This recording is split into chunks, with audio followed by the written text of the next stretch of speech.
Hai guys, balik lagi ke channel saya yaitu Alda Agustinasari. Nah, untuk yang belum kenal saya, perkenalkan nama saya Alda Agustinasari dengan NIM 200509740555. Saya dari Universitas Negeri Surabaya, Fakultas Teknik, jurusan Teknik Informatika, Prodi S1 Pendidikan Teknologi Informasi. Nah, pada kesempatan kali ini saya ingin membahas mengenai Optical Character Recognition atau OCR dengan sebuah aplikasi yang menggunakan OCR ini yaitu Google Docs. Untuk pembahasan kita nanti ada 3. Yang pertama ada tentang fisik komputer, lalu mengenai optical character recognition atau OCR itu sendiri, lalu yang terakhir ada mengenai Google Docs. Yang pertama tentang computer vision atau fisik komputer. Apa sih fisik komputer itu? Jadi fisik komputer atau computer vision adalah bidang ilmu komputer yang berfokus pada pembuatan sistem digital yang dapat memproses, menganalisis, dan memahami data visual baik berupa gambar atau video dengan cara yang sama seperti yang dilakukan manusia. Jadi fisik komputer ini merupakan subbab bidang studi yang berfokus pada masalah dengan membantu komputer untuk melihat. Nah, konsep fisik komputer ini didasarkan pada pengajaran komputer untuk memproses gambar pada tingkat piksel dan memahaminya. Lalu di sini akan ada pembahasan mengenai jenis-jenis fisik komputer. Nah, jenis-jenis fisik komputer ini ada 7. Yang pertama yaitu image segmentation atau membagi gambar, di mana proses ini membagi gambar ke dalam wilayah yang berbeda berdasarkan karakteristik piksel untuk mengidentifikasi objek atau batas untuk menyederhanakan gambar dan menganalisisnya dengan lebih efisien. Yang kedua, itu ada object detection atau mengidentifikasi gambar. Salah satu bagian dari teknik fisik komputer yang memungkinkan untuk mengidentifikasi dan menemukan objek dalam gambar atau video.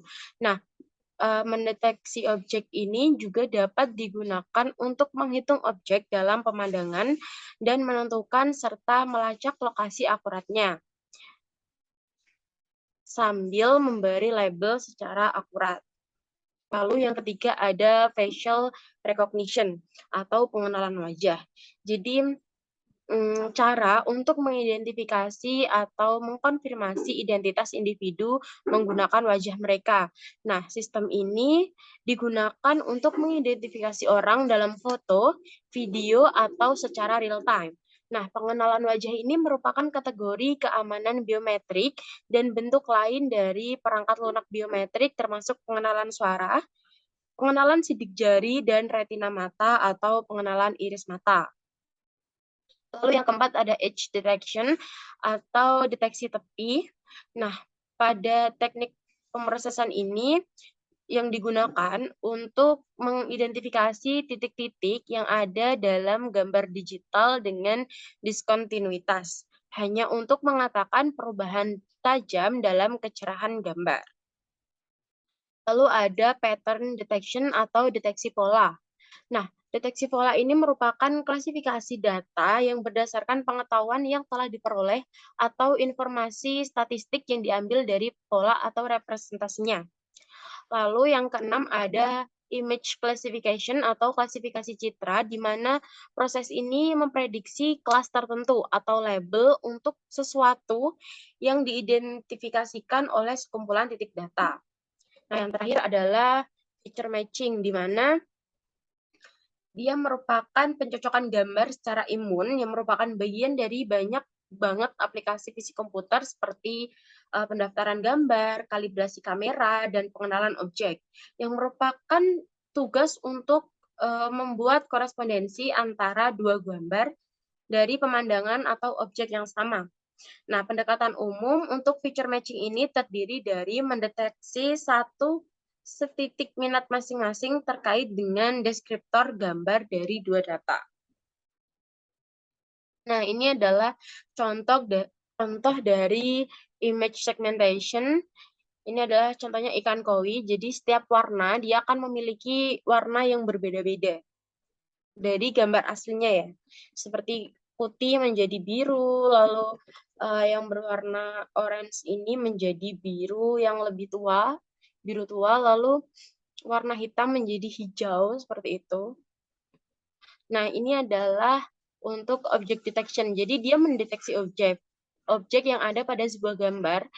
Nah, ini ada gambar mobil, sepeda biasa, dan anjing. Jadi nanti ada keterangannya dog, bicycle, car gitu. Ini lalu ada contoh selanjutnya seperti ini. Jadi ada nanti bisa terdeteksi ada mobil, bajai, orang seperti itu. Nah, kalau ini adalah pengenalan wajah. Jadi yang dideteksi hanya wajahnya saja. Nah, kalau ini adalah contoh dari deteksi tepi. Jadi kelihatan ya, tepi-tepinya tuh kelihatan. Nah, kalau ini image classification. Jadi terlihat yang di atas itu adalah klasifikasi. Mohon maaf. Jadi yang di atas ini adalah klasifikasi anjing, yang di bawah adalah kucing. Jadi beda tempatnya. Yang atas anjing, yang bawah kucing gitu. Jadi dibedakan. Nah, lalu untuk pembahasan yang kedua yaitu mengenai OCR. Optical Character Recognition atau OCR. Apa sih OCR itu? Nah, jadi OCR adalah teknologi yang dapat mengenali tulisan dalam sebuah gambar menjadi data teks yang dibaca dalam sebuah komputer, baik itu tulisan tangan maupun tulisan digital. Nah, optical character recognition ini adalah algoritma proses konversi gambar huruf menjadi karakter ASCII atau American Standard Code for Information Interchange yang dikenali oleh komputer. Nah, jadi gambar huruf nanti akan diubah menjadi dokumen digital ya. Nah, gambar huruf yang dimaksud tadi dapat berupa hasil scan dokumen, hasil print screen gambar web, hasil foto, atau lain-lain. Nah, OCR sendiri ini merupakan teknologi yang memungkinkan untuk mengkonversi berbagai jenis dokumen atau gambar yang diambil dengan kamera digital menjadi data yang dapat diedit dan dicari. Nah, optical character recognition ini telah dikembangkan untuk mengubah gambar dan teks menjadi data digital yang nanti dapat dibaca oleh mesin menggunakan machine learning. Nah, software yang akan memindai gambar atau foto, mengenali karakter dan simbol dalam dokumen, dan dilatih dalam beberapa bahasa untuk menafsirkan data dan dokumen yang dipindai. Lalu ada fungsi OCR. Yang pertama, scanner, yaitu untuk memindai dan menghasilkan data berupa karakter dari sebuah objek dalam rangka memudahkan pengguna. Yang kedua ada convert, yaitu mengkonvert objek foto atau gambar ke dalam teks atau dokumen. Lalu ada beberapa software gratis yang menggunakan layanan OCR ya. Yang pertama ada Microsoft OneNote. Jadi Microsoft OneNote ini dia memiliki sistem OCR yang cukup canggih karena dia bisa mendeteksi kata baik dari gambar ataupun bentuk scan catatan tulis tangan. Nah, OneNote sendiri ini memiliki versi gratis yang diperuntukkan untuk penggunaan personal dan memiliki versi berbayar dengan fitur-fitur yang ditawarkan. Gitu. Jadi lebih lengkap kalau menggunakan versi yang berbayarnya. Lalu yang kedua ada Photoscan. Nah, Photoscan ini merupakan freeware Windows 10 yang memiliki fungsi OCR yang dapat mengolah teks dari sebuah gambar. Nah, dia dibuat oleh Divine Studio. Aplikasi ini tidak hanya memiliki fitur OCR, tetapi juga dapat melakukan scanning dan generate QR code. Lalu ada A99 Software, yang dimana dia merupakan software open source yang dapat ditemukan di Microsoft Store dan dapat digunakan oleh siapapun. Aplikasi ini mendukung 20 jenis bahasa, mulai dari bahasa Inggris, Cina, Jepang, Korea, dan bahasa yang lainnya. Aplikasi ini sangat mudah digunakan sangat mudah digunakan dan juga sangat mudah dilakukan pemasangan, dan kita sebagai pengguna ini dapat melakukan improvisasi dan penyesuaian program. Lalu yang keempat ada Capture to Text. Nah, Capture to Text ini dia merupakan software gratis yang memiliki sistem OCR. Nah, Capture to Text ini mengadaptasi sistem OCR yang dimiliki oleh Google. Kalau i99 software ini mendukung 20 jenis bahasa, maka Capture to Text ini mendukung lebih dari 100 lebih jenis bahasa. Lalu ada Simple OCR. Simple OCR ini dapat dengan mudah ditemukan di internet. Nah, aplikasi ini juga sama, dia memiliki versi gratis dan juga versi berbayar, yang tentunya juga memiliki fitur-fitur tambahan yang tidak dimiliki oleh versi gratisnya. Nah, versi berbayar juga dapat mengenali huruf secara akurat, meskipun kualitas sumbernya itu kurang bagus atau dalam dokumen yang memiliki multikolom. Lalu ada Easy Screen OCR. Aplikasi Easy Screen OCR ini sebenarnya dia aplikasinya nggak gratis ya, tapi pengguna dapat menggunakan aplikasi ini sebanyak 20 kali tanpa berlangganan. Jadi selama 20 kali pemakaian ini gratis, tapi untuk pemakaian yang kedua, satu, dan seterusnya ini berbayar. Gitu. Lalu yang terakhir ada Google Docs. Google Docs ini mendukung lebih dari 100 jenis bahasa dan mengenali dokumen atau gambar dengan format JPEG, PNG, GIF, dan PDF dengan ukuran filenya tidak lebih dari 2 MB dan teksnya harus memiliki ukuran 10 pixel atau lebih.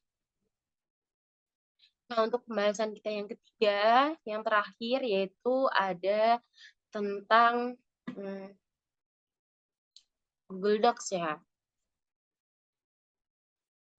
Nah, yang pertama ada pengertian Google Docs.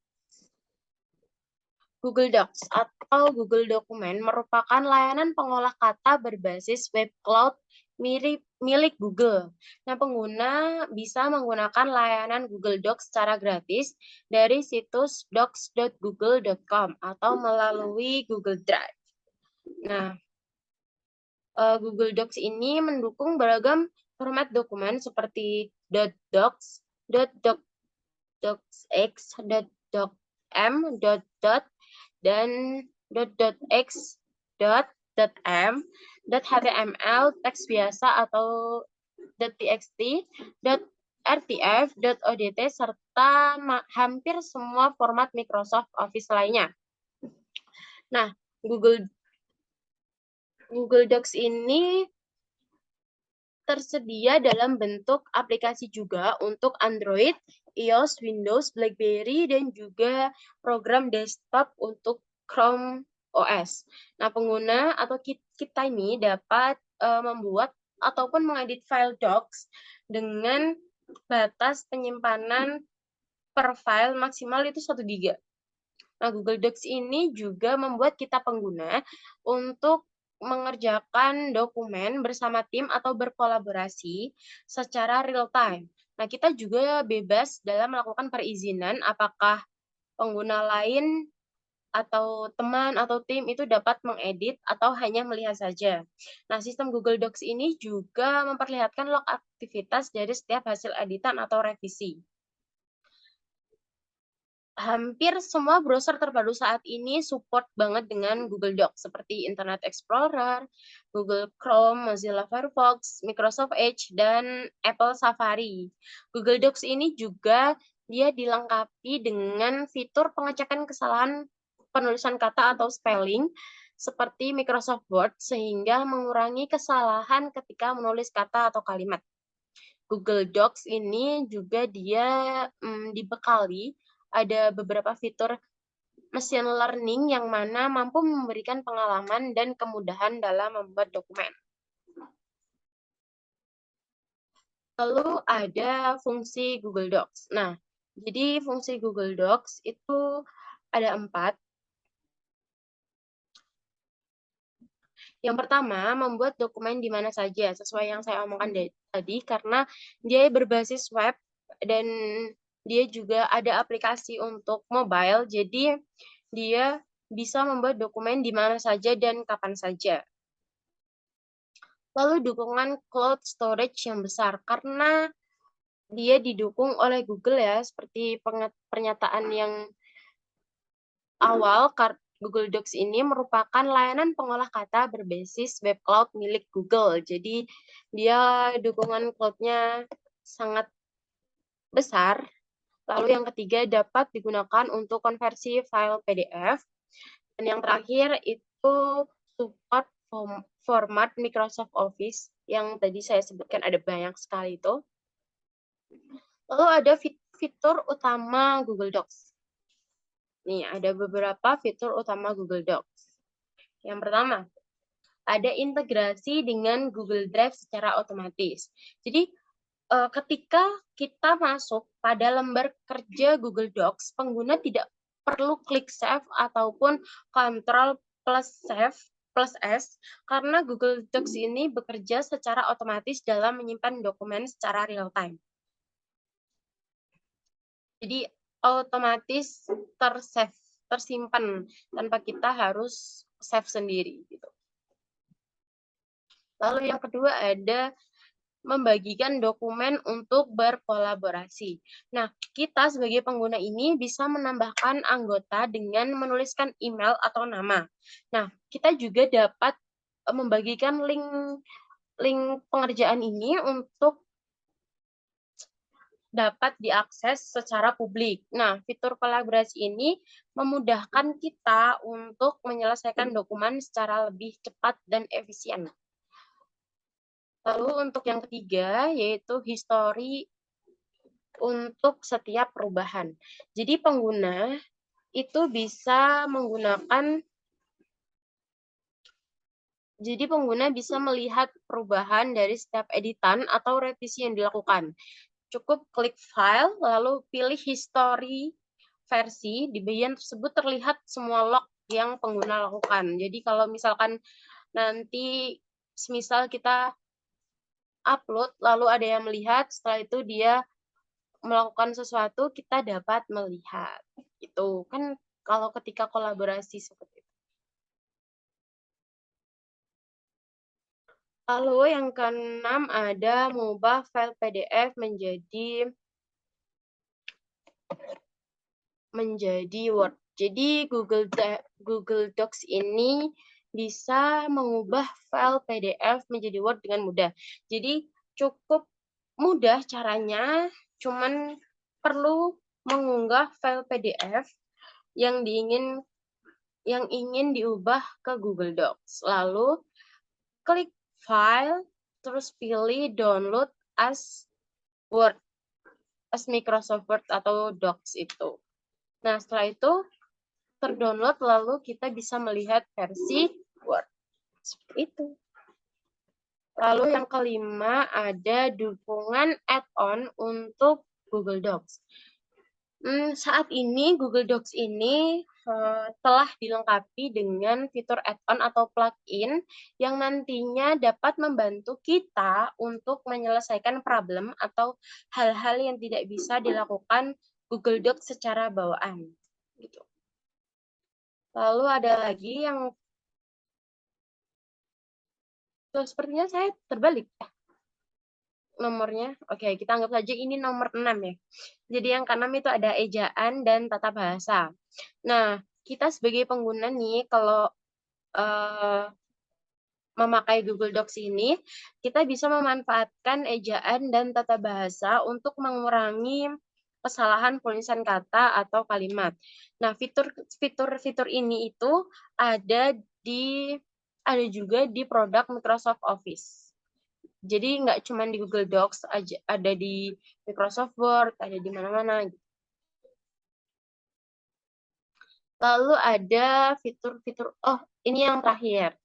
Oke, yang terakhir adalah terdapat fitur OCR ini. Nah, Google ini telah memperkenalkan kemampuan mengupload dokumen ke Google Docs dengan menggunakan Optical Character Recognition atau OCR Ini pada bulan Juni 2011, jadi udah lama ya, udah sekitar 11 tahun yang lalu. Nah, jadi gambar dan file PDF yang biasanya dibuat dengan scanner ataupun kamera ponsel, sekarang bisa dianalisa dengan keberadaan fitur OCR ini. Nah, setelah itu, sistem akan mengekstrak ke dalam bentuk teks dan ke dalam beberapa format sehingga memungkinkan kita nanti untuk langsung bisa mengedit dokumen tersebut melalui Google Docs. Nih, pasti kan Google Docs nih pasti punya kelebihan dan kekurangan ya. Jadi ada kelebihan Google Docs yaitu dia tidak perlu diinstalasi karena eh, dia kalau untuk laptop kan dia berbasisnya web gitu. Jadi dia juga support banyak browser. Hampir semua browser support Google Docs ini kan, tadi sudah dijelaskan juga. Nah, tersedia versi mobile. Jadi kita bisa menggunakan Google Docs tanpa buka web. Jadi tinggal klik aplikasinya aja. Biasanya gampang kok, guys. Tinggal ke Play Store aja, lalu kita cari Google Docs gitu. Tapi biasanya kalau beli HP pasti ada bawaan. Sudah ada bawaan. Nah, itu kelebihannya yang terakhir itu akses dokumen dengan teman atau tim. Kolaborasi tadi ya. Lalu ada kekurangan. Nah, ini kekurangan Google Docs ini yang pertama fiturnya kan terbatas ya, masih sedikit gitu. Jadi fiturnya kurang lengkap.